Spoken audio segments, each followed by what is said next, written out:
বরিশালের বাইরে থেকে যারা বরিশালে ঘুরতে আসে, যখন তারা কোনো বরিশাল্লাকে জিজ্ঞেস করে যে বরিশালে এসে কোথায় কোথায় ঘুরবো, তখন মোস্ট অফ দ্য বরিশালের পিপল রিপ্লাই করে যে আপনারা 30 গোডাউন এবং বেলস পার্কে ঘুরতে পারেন। বাট আজকে বরিশালের এই 3টা জায়গার কথা বলবো। বরিশালে যদি কখনো ঘুরতে আসেন, এই 3টা জায়গায় চলে যেতে পারেন।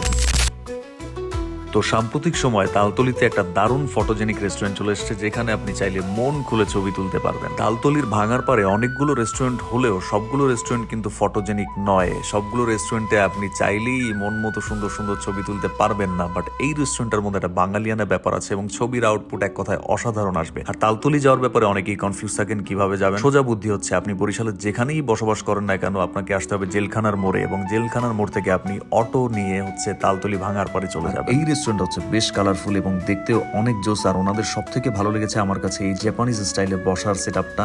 এখানে জাপানিজ স্টাইলে বসে আপনি খাবার দাবার খেতে পারবেন। এই রেস্টুরেন্টের নাম হচ্ছে রান্নাবাড়ি রেস্টুরেন্ট, যেটা আগেই বললাম তালতলির ভাঙার পরে অবস্থিত। তাহলে আর কি একটা সুন্দর বিকেল কাটানোর জন্য চলে যেতে পারেন এই রেস্টুরেন্টটাতে।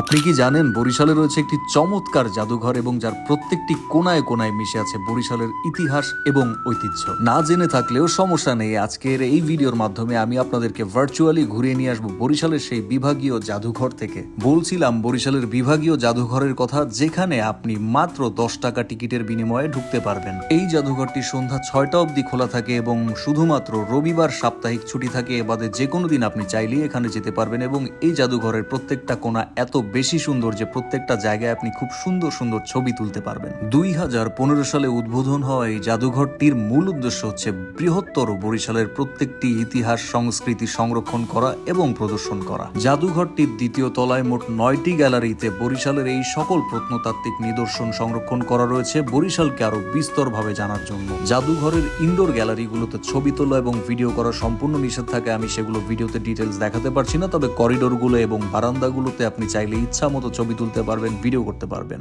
ইনফ্যাক্ট প্রতিদিন বিকেলে এখানে অনেক মানুষ ঘুরতে আসে তাদের পার্সোনাল ফটোগ্রাফার নিয়ে ছবি তোলার জন্য। তো আপনি কবে আসছেন ভিডিওতে কমেন্ট করে জানাতে পারেন।